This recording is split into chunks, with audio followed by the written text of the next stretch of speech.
फिर बात मानी काग की। चलो भाई, वहां वो विश्राम करने लगे रात को, और सुबह जब उठे तो वार्तालाप चल रही है पेड़ पर कि किस साइड, किस दिशा को उड़ान लिया जाए जो जल्दी हम पहुंच लें।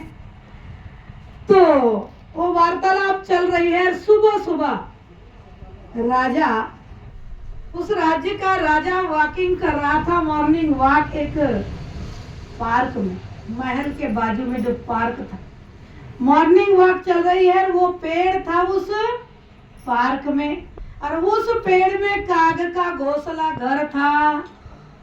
अब दोनों वहां बैठ के बात कर रहे हैं। और सुबह वॉकिंग करके राजा जब थक गया तो पेड़ के नीचे कुर्सी लगी थी, बैठ गया। राजा जब बैठ जाता है वहां, तो ऊपर जो वार्तालाप हो रही थी ना इन दोनों की, तो काग ने कर दिया विष्टा, गंदगी कर दिया। अब देखा, राजा ने कहा ओ मेरे ऊपर ये क्या है, साथ में मंत्री थे। देखा ऊपर तो क्या देखा, दो पक्षी बैठे। ऊपर जब देखा, निकाला मंत्रियों ने तीर और चला दी सीधे। तो तीर निकालते देखा तो कहते हैं कौवा बड़ा तेज होता है। बहुत जल्दी समझ लिया, वो वहां से उड़ के चल दिया, भाग गया।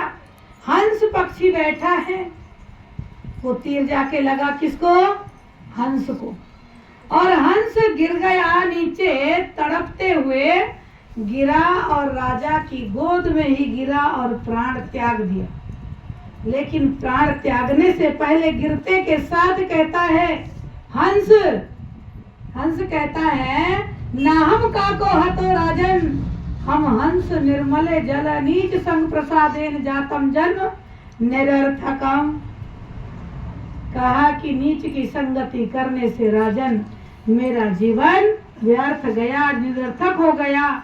मैं मानसरोवर सरोवर में रहने वाला हंस था राजन, लेकिन एक काग की संगति के कारण मेरा जीवन बेकार गया। ये कहते हुए दम तोड़ दिया।